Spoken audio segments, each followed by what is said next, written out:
Depuis lundi, la vie de Nimouy a basculé. Victime d'une tentative de cambriolage dans la maison qu'elle est en train de rénover, la jeune femme a voulu porter plainte la semaine dernière au commissariat de Rochefort. À l'accueil, on lui demande de repasser plus tard. Lundi, deuxième refus de la part des policiers. Ils disent qu'ils sont débordés.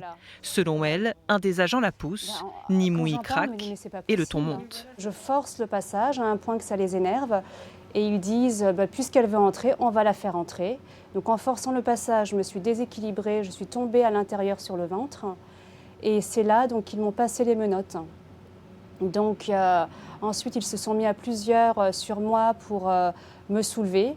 Alors là, c'est là que je me suis sentie vraiment animalisée. Emmenée dans une salle de rétention, elle est prise en charge par les pompiers et porte plainte le lendemain pour coups et blessures contre les policiers qui l'auraient violentée.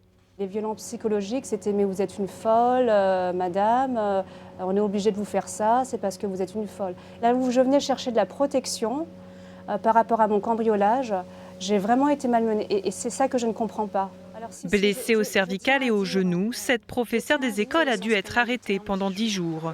Une altercation que ce délégué syndical présent au moment des faits préfère nuancer.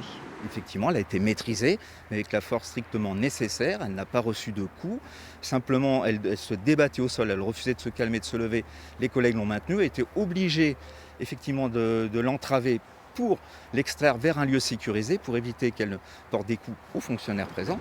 Un comportement qui s'explique selon lui par une méfiance grandissante envers les forces de l'ordre.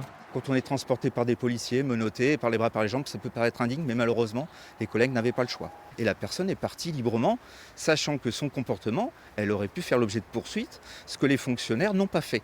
Une enquête a été ouverte par le procureur de la République de Charente-Maritime.